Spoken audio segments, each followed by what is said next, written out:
every time I would do something to raise my vibration and do some inner healing work, my life got more bumpy. Life changes, job changes, relationships falling apart, and health issues. And, you're more equipped to handle it when you're doing this inner healing stuff, but it still is very disorienting and confusing. Like, I'm bringing more love into my being. Why am I not seeing more love around me? Or feeling it within my body, right? We are shifting into such a different state of being on this planet that relationship styles that we are used to, that have been normalized and set into cultural patterns, aren't going to be the same where we're going. And so we're needing like a puppet to unstring ourselves from these old ways so that we can embody the new upgraded ways of being. So it's a slow process. Obviously, if it happened all at once, that'd be too traumatic and just half the population would shut down. And there's a reason why not everyone's going through this level of expansion at the same time, because half the world, if not all the world, would shut down. It's very disorienting. But ultimately, what it's giving us a chance to do is to, especially when relationships shift, is to not necessarily cut people out forever and live in an ashram somewhere, but it's to rearrange their role in your life.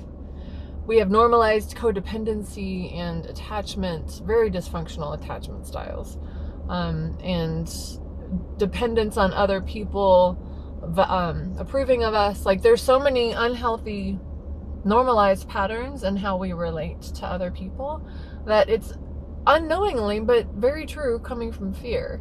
And it's been an inherited ancestral way of relating. If you didn't have full approval and love of your cohort, then you would be exiled, which would mean death, or they would kill you, right? So there's a lot of historical trauma in our nervous system around desperately needing other people to approve of us and to accept us and to love us.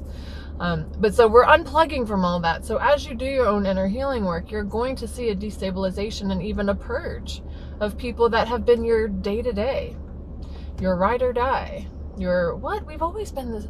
Let go, not necessarily of them, and some you might need to let go of them physically, but let go of the way you perceive them, their importance in your happiness, in your life. It's going to help you love them bigger and deeper, ultimately, because where we're headed is big, deep love.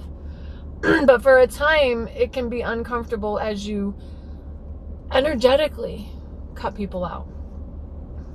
Doesn't mean you're never going to talk to them again. It means you reprioritize where they are in your awareness and your involvement and your engagement. So keep that in mind as you're on this ascension process, and be really compassionate and patient with yourself. And again, it may require some temporary disconnects where you do not see or talk to these people as you reel back all that attachment energy into your being and let it fuel your own inner healing process. It's very weird for the brain, which is why I really recommend getting some kind of a spiritual guide, some kind of a coach, a therapist, to kind of help you understand how this works. But all that energy that you're pulling back from your engagement is going to help you alchemize and transform your inner space. And then when you come on the other side of it with a full cup of self-love and acceptance, your ability to love and be of service to others is profound. And it comes from a deeper, more powerful love-based place rather than the codependent, normalized relationship space, yeah? All right, just a little side note. I'm getting all these great nuggets on my path. Gotta share with you. I'm a Gemini, that's how I roll. All right, make it fun.